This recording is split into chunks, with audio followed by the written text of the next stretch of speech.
Chers téléspectateurs du micro du Pasteur Bobo, partout où vous êtes à travers le monde, nous vous disons bonjour ou bonsoir. Ça dépend de l'heure à laquelle vous nous regardez. On dit 15 minutes pour convaincre, 15 minutes pour convaincre. Nous sommes avec M. Laurent Moutambaye. Qui est Laurent Moutambaye? On connaît Laurent Moutambaye. Il a été aux élections ici en Belgique, dans le camp du grand parti NVA. Il était au niveau européen, mais aujourd'hui, Laurent travaille au cabinet de M. Théo Franken. Il travaille au ministère, on dit, de l'Intérieur, oui. De l'Intérieur belge. Bonjour, M. Laurent. Bonjour, Pasteur Bobo. Comment vous portez? Je me porte très bien, merci. Est-ce qu'aujourd'hui, vous regrettez votre choix d'avoir intégré l'ANVA? Non, pas du tout, pas du tout. Je l'ai même déjà eu l'occasion de le dire. C'est que si cette aventure était à refaire, et je le referais volontiers, avec plaisir. Et qu'est-ce qui vous a poussé? Aujourd'hui, on voit beaucoup de gens commencent à vouloir intégrer ce parti, mais vous avez de l'avance. Ça arrive, hein. Il arrive qu'on ait de l'avance sur certaines choses par rapport à certaines personnes. Il n'y a rien de nouveau à cela, ce n'est pas nouveau sous le soleil, mais seulement la vision de la NVA, je la connaissais, j'avais eu l'occasion d'en prendre connaissance et j'étais très intéressé par cette vision, d'autant plus que la NVA mettait en avant la vision du changement. Changer la Belgique, réformer la Belgique. Pour moi qui suis d'origine congolaise, avec les réalités que nous connaissons de la politique congolaise, le mot changement c'est un grand mot qui a beaucoup d'implications. Quelles leçons qu'on pourra tirer des derniers sondages? Les sondages vous placent un peu au niveau de la Flandre. Non, c'est vrai, les sondages sont ce qu'ils sont, hein. Ce n'est qu'une indication, c'est pas le fruit des urnes, mais c'est quand même un moment de réflexion où les politiques s'arrêtent et pour se rendre compte si ce qu'ils sont en train de faire, ce qu'ils sont en train de dire est au goût de l'électeur ou pas. Et au terme des derniers sondages, mon parti, la NVA, est crédité de 30,2% d'intention de vote, ce qui est je peux dire, le meilleur score réalisé depuis que nous sommes au gouvernement, parce qu'il est aussi important de garder à l'esprit que la participation au gouvernement en général a pour conséquence de faire tomber la cote de popularité des partis politiques. Donc aux élections de 2014, nous étions à 32 ou 33%, c'était ça le résultat des élections, et depuis on caracolait entre 25 et 30, et pour la première fois depuis octobre 2014, nous sommes hissés au-dessus de la barre des 30%, ce qui est très très intéressant pour nous, c'est-à-dire que le travail commence à produire ses fruits. Au niveau des Congolais, avec vous, on pourra se permettre de vous poser des questions. On prend par exemple l'affaire Féfé Toulouka. Que s'est-il passé réellement, malgré les marches, malgré les protestations, malgré les mémos? Féfé Toulouka, journaliste congolaise, a été refoulée. Que s'est-il passé? La faute c'est à qui? D'autres pensent que c'est la NVA. C'est vous qui gérez le ministère de l'Intérieur. C'est comment? On vous suit. Non, d'entrée de jeu, je pense qu'il n'est pas correct, pour ceux qui les disent du moins, d'avancer ou de prétendre que c'est la faute de la NVA que Féfé Toulouka n'est plus en Belgique aujourd'hui. Féfé est arrivé ici en 2006, selon ce que j'ai pu lire, en 2006. Et en 2006, la NVA n'était pas au pouvoir. Et en 2014, la NVA est arrivée au fédéral. Nous nous trouvons en 2017, ça dit que 3 ans après notre arrivée au pouvoir. Et quand je vois les personnes qui se sont positionnées comme les grands défenseurs de la cause Féfé Toulouka, jusqu'il n'y a pas longtemps, ils étaient au pouvoir. Donc de 2006 à 2014, 8 ans. Donc ils ont eu 8 ans pour régler le dossier de notre sœur Féfé, mais ils n'ont pas su le faire, ils ne l'ont pas fait. Je ne suis pas là pour les juger, mais c'est une question que je me pose et que je leur pose également. Bon. Et en gros, en m'interdisant moi-même d'entrer dans les détails de ce dossier, parce qu'il faut respecter le caractère confidentiel et la vie privée des personnes, et c'est la raison pour laquelle, aussi bien au gouvernement qu'au Parlement, dans les commissions ou dans les séances plénières, nous n'abordons jamais et jamais les dossiers individuels. Exceptionnellement, je peux dire que notre sœur a initié toute une série de procédures qui se sont malheureusement négativement soldées au niveau de l'administration. Et toutes ces décisions négatives de l'administration ont été confirmées par les magistrats indépendants du Conseil du contentieux des étrangers. Donc sur le plan administratif, c'est ça la situation.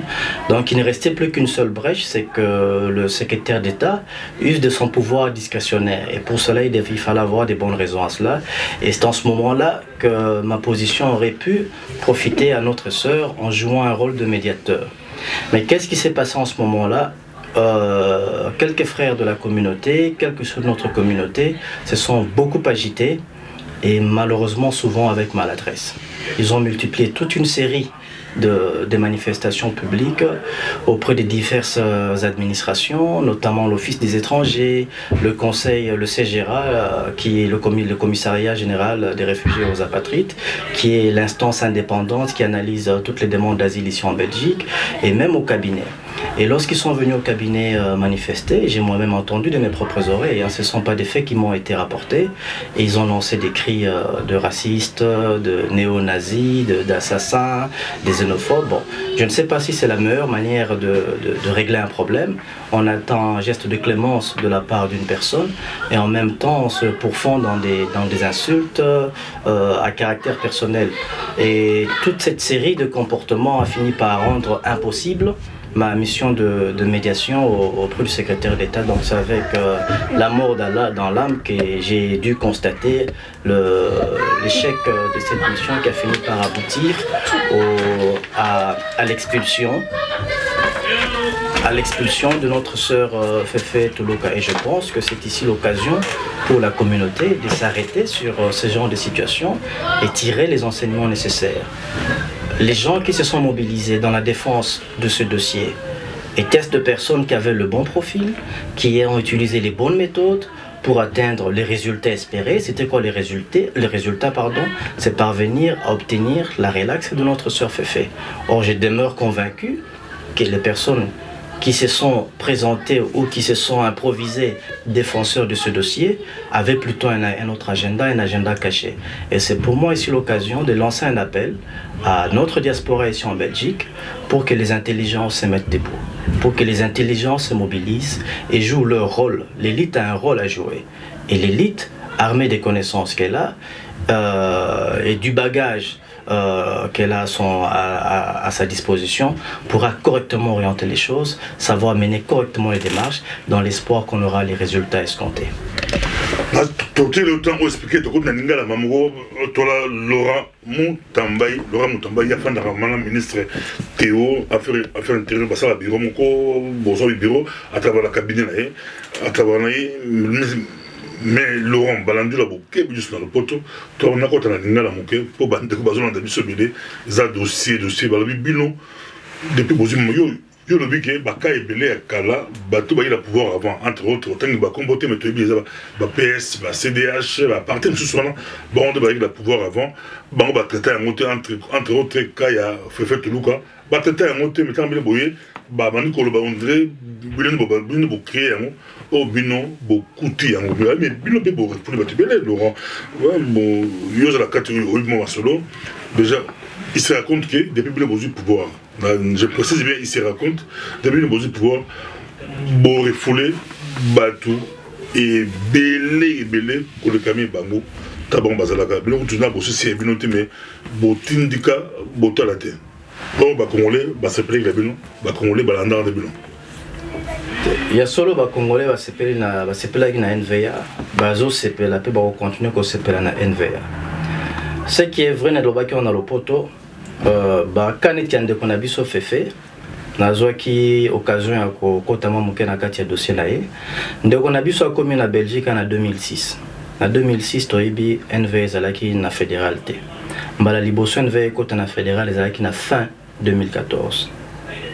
pe bilan o ya biso NVA ezala malamu to mabe na kotika la jamais ko kima yango to ko wanga na yango oyo biso to sali na ko assumer yango ezala malamu ata eza malamu te na ko assumer yango mais biso to komi na fin 2014 donc bilan na biso ya solo et bandi ko courir en 2015 2016 2017 ti na 2019 to aussi la législature na biso na ngonga na bokotu na ngato boye sanga Laurent bosali boye eza malamu na kosepela eza malamu te na kowanga na te na kondima yango ndek pona ozonga na likambo ndeko na biso fefa na 2006 accueilli les lois na toza na 2017 biso toyi na 2014 entre 2006 na 2014 ou 2015 bambula 8 eleki pendant 8 ans wana bandeko baza kosalela likambo wana makei lebele bazalaki wapi pona ko débloquer likambo wana naloba yango mingi tatango na lekara na baradio kebisaka bandeko na ngana makele lo bandeko na biso mususu baza kosala basali makambo mususu malamu te batiki makambo malamu te mais baza na sincérité te pe na courage te ya ko avouer que ta makambo wana ndenge esalemi bongo eza faute na bango na opesa exemple ya likambo ba chômage oui qu'on se rappelle tant to kotaki gouvernement sika babambeli NVA likambo te NVA kati ba chômage ba obi ba reçoit sur ba chômage te makambo ezaki batu batombokaki na gouvernement to salini te ezali mokano na biso te eza mokano ezomaki na gouvernement ezalaki en avant biso biso tozo salaka exécution ya mokano wana parce que pour na biso pe eza mabete atango wana toye komona nini diro poye moko atelemi alobi ote ya solo biso mto salaki yango tozo senga bolimbisi bo exécuter mokano wana te soki bo exécuter yango te toko sala opposition constructive na gouvernement bon ezaka kama exemple mo pona ko rappeler biso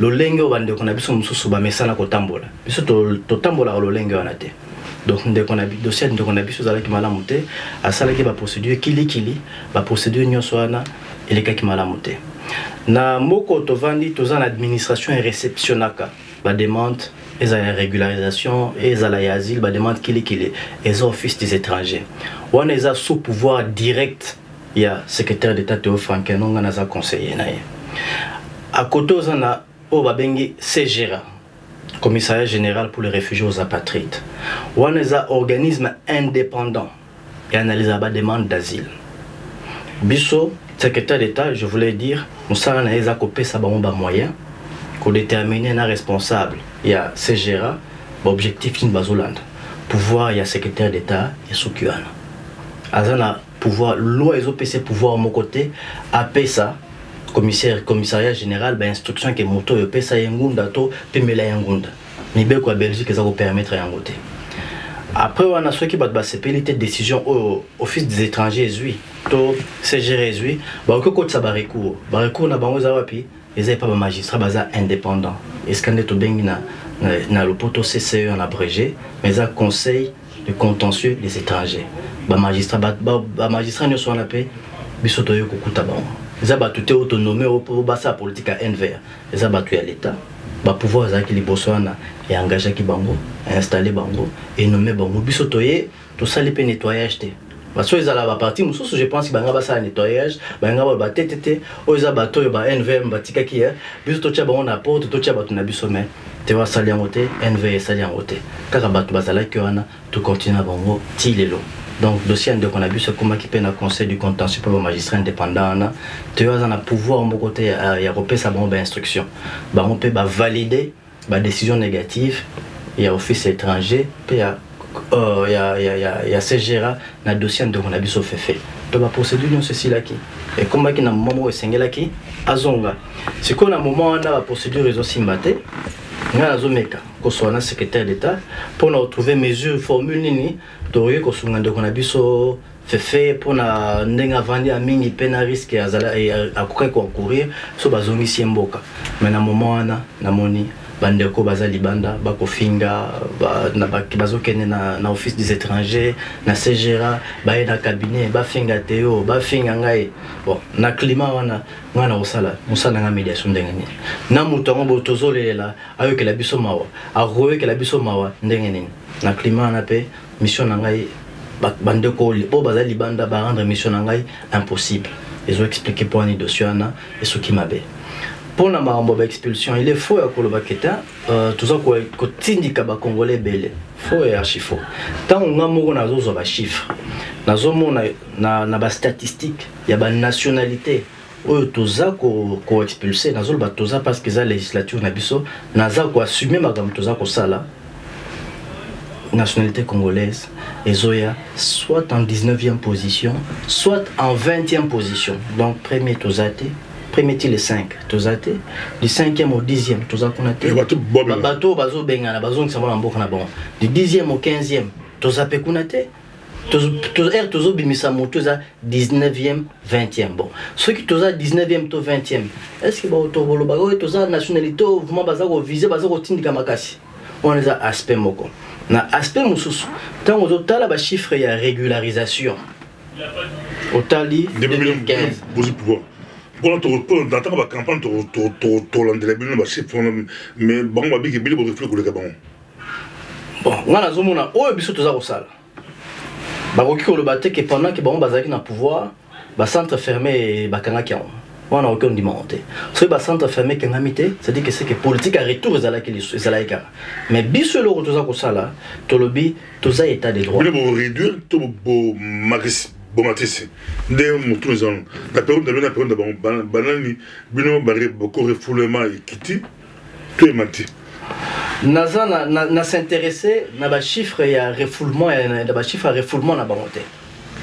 Na yebi une chose, c'est que biso to lobi que bah ordre de quitter les op sama mingi mais suite exaté oh état de droit là ici autorité à l'état il faut la respecter autorité à l'état là ici que bah décision mais quand l'état a kozwa il faut la paix respecter après un aspect sur le principe mais sur le plan pratique et choix politique et salamaki na NVA na secrétaire d'état et a priorité na bateau yo bazana ba dossier na l'état. Ça dit bateau bazana makambo na justice. Bateau bazana ba contentieux na bango. O to bengaka ba criminel étranger. Donc oza mopaya, ozo tambola malamu te, oza mobuki ya mibeko, oza kosala makambo do balinga makambo mbelinga biso tolobi bato wana bazana esika na bango awa te. Donc ba chiffre na biso eza en majeure partie constitué na bato ya lolenge wana. Bazo ko c'était bobo c'est mikanda, c'est bozo plus mikanda. Wana eza volet mususu na ngai ko toucher côté mikanda nazo préciser les soso régularisation collective to le baki en polé la sinazo pe occasion expliquer en gros tozo sala ngote. Ba gouvernement les kaki ba sala ki en biso to suit choix politique régularisation collective et zo salamate mais régularisation et zo salama au cas par cas. Ba régularisation et zo salama au cas par cas wana première nationalité bénéficiaire en 2015 biso ba congolais. Oui oui, deuxième nationalité bénéficiaire en 2016 biso ba congolais. Ba vérifier moi. Si vérifier. Nazolo ba on polele mokili eyeba. Liboso nazaro bimisa biloko ate nazaro mona keza utilité.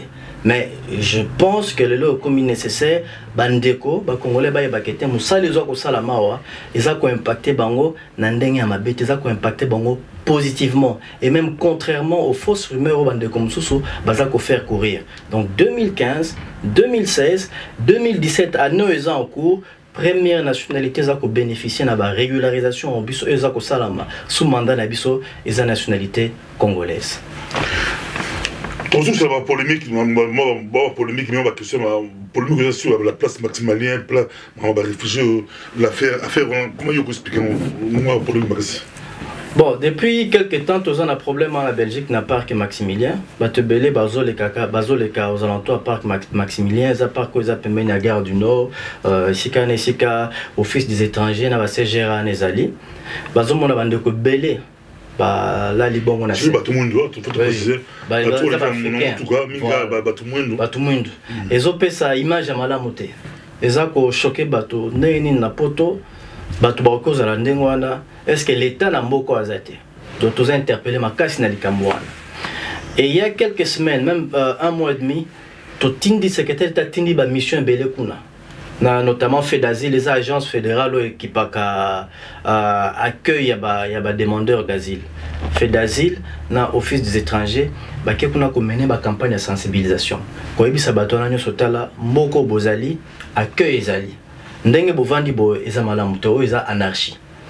Mais pour nous accueillir dans Mboko, les conditions paysannes, les conditions de bosser au sein asile. Sur ce asile, bah sur centre, au vendre dans centre, au cause accueillir dans des conditions humaines dignes et décentes. Mais bah tout, bah l'ingité, bah on est là intéressé, bah on bah qui est d'Angleterre. Donc bah déterminé tant que. Domingue, balingue d'Angleterre. Balingue Angleterre, balingue va la Belgique. Et vous donnez la France, la Calais. Calais, c'est un moyen là. Et vous n'avez pas encore. Voilà. Et là bah ça. Tout le monde a bon me toque pour la bien. Voilà. Et là bah ça ils a Calais bis. On peut secrétaire d'État le bi Calais awa. Toroke kondima mote. La tinel bomba signé belé. Bokende ko s'enregistrer, boko zo accueil na ndenge sengeli. O bangi bazana ba projet mususu, wana etali mutu na vina na projet na. Mais boko kotika la dengo na te. Ba ngote biso ka Angleterre. Ti signal mso rotina bonta. Boza ko s'exécuter te. Ba routine de la bino ba pas contrôle roya parce que c'est surtout moi comment déranger batunios. Ils ont dérangé commune à Scarbeck parce que ça n'a atterri dans la juridiction à Scarbeck. Ils ont dérangé police fédérale. À Tabiso ils ont dérangé parce que tous les responsables il y a accès séjour il y a bapayagnos sur la carte Yamboko. Soit boké au sein asile va examiner dossier na bino en même temps ma pesi bino accueil ceux qui bolingité boka matanzela bokende. Na boka matanzela bokende il y a deux options soit OK volontairement mais ce qui est volontairement l'État qui a organisé retour na retour forcé. Il y a un moment un centre fermé, ils ont un moto à boy koto ça ordre de quitter ba ki ba tient un centre fermé pour l'État tindika moto ana.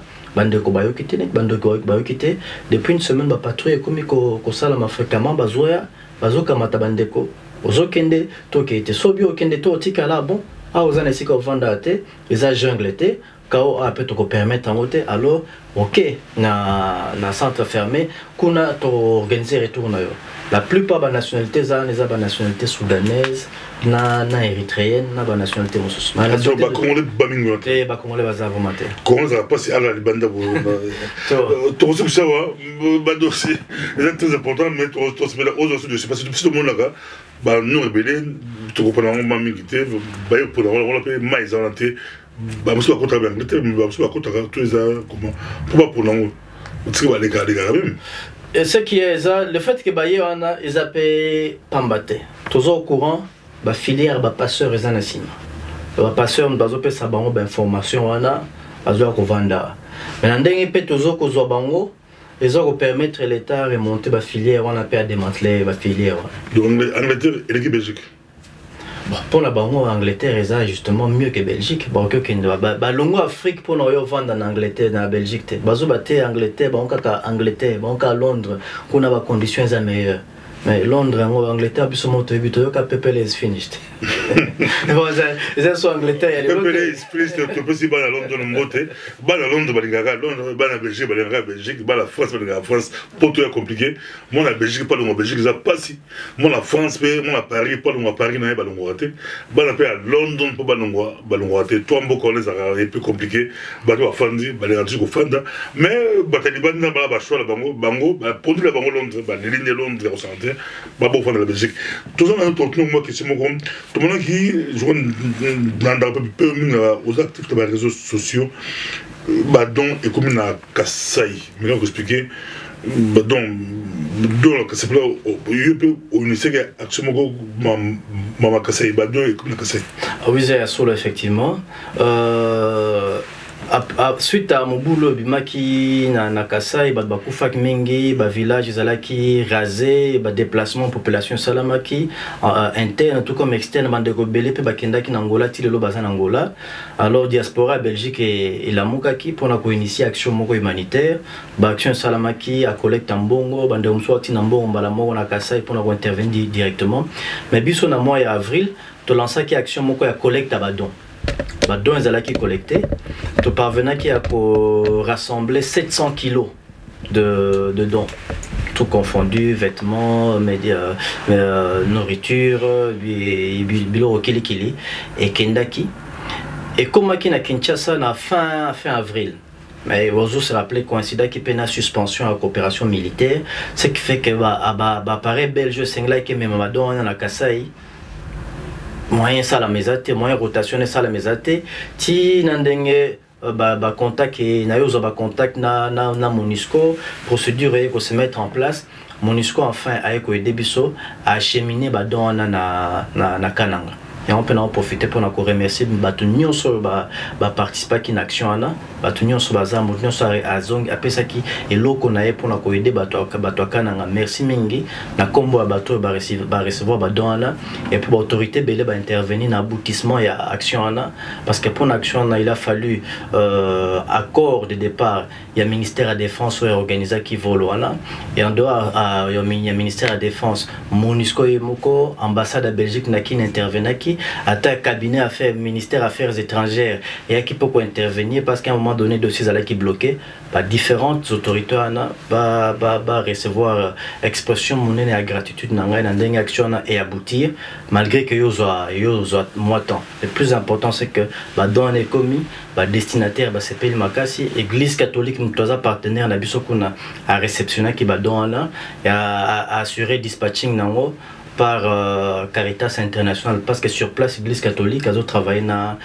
Caritas International ils qui première opération to lancer qui SOS Kasai mais toujours on continue en gros ce qui fait que pour l'instant toujours on continue peut réceptionner bateau intéressé vraiment beaucoup ça la geste en espèces c'est apprécié.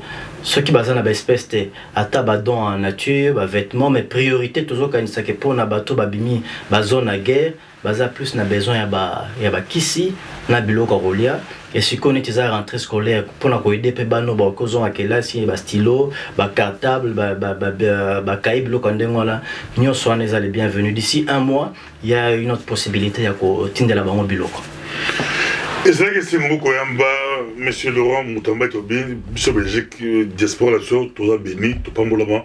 Belgique est un rare pays, tout est dans le capital diaspora, rare pays au monde, Congolais, à qui la élection, la Belgique, l'élection à Belge, il y a qui dans le niveau Europe, à poser candidature, à KIP, à ce parce qu'on est, il y a bien qui est, à gagner qui était, mais parce qu'on a dit Togo, parti n'a récupéré, attention à la ministère, le cabinet, le ministre de l'Intérieur, Magambango de la Belgique, beaucoup comme le sénateur, beaucoup comme le député, tout le monde est congolais, beaucoup comme déjà la Belgique, beaucoup de Belgique, beaucoup de réfugiés, beaucoup de polonais, beaucoup Angleterre. Et c'est là qui micro du pasteur, monsieur Laurent, peut-être il faut lancer un message au lobby à monter, on a plus de 2 minutes ou 1 minute, 2 minutes. On a un mot, communauté congolaise, Bazolando, de partout à travers le monde. Topé Maloba, Baloulanda. Leloba, on a que aussi les salons émission, naza ko interpeller ou nazo lancer appel, ko réitérer appel, naza ko lancer na bande ko nyos au bazwami na diaspora na mboka Belgique, tout élément pour na kotonga diaspora na biso. Tous on a des problèmes makasi na communauté nabiso, où ils ont empêché communauté nabiso et fonctionner comme une communauté dynamique, structurée et intelligente.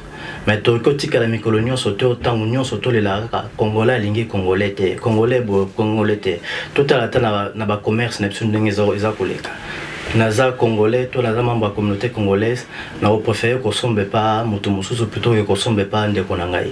Tout ça par exemple les akili mais toko pasi bambula nyon sauté tous les laka initiative ngape na juste ko eza na bandeko oyo baza disposé balingi to tonga to transformer diaspora na biso to comme na communauté congolaise à Belgique parce qu'on s'est rappelé émission tout ça qui dernièrement dans le Baka une chose c'est que la communauté congolaise en tant que structure en Belgique n'existe pas mais souci nangeza to télémalelo la structure de la communauté diaspora congolaise où la instance officielle pour porter les revendications pour organiser la communauté sur le plan interne. Donc nous avons interpellé Batonio so ya mayele au bazana la communauté nabiso Batonio so baza actif peu importe domaine activité na bango tout élément tout sangisa mayele tout la lolenge nini to ko orienter ko kamba communauté nabiso parce que biso nyo so toza na biso baleki naza muto liboso te ici la communauté nango naza na politique lelo avant ngai batu bazalaka o biso stoyebi que kulutu Bertin Mampaka azalaki lelo bozomona ye moins mais azalaki azana noana azana sena lobinga pe na koleka mais tango toza koleka boye tozo tikela bana na biso nini sosi nangeza total esika toza kokende total elo ni to tikela bana na biso na bolingo po na bana na biso pe bakoko na biso tutongela na domaine ya activité oya poni kosala message nanga sokozalaki. Merci beaucoup d'être mon ali prochainement lancé ton message au sala ba émission nata parler ma bêche donc akumba absolument parler ma bêche parce qu'il y a ça la capé mais lelo to yaki na studio la biso na micro du pasteur Bobo na studio A. Merci de ton mon ali prochainement.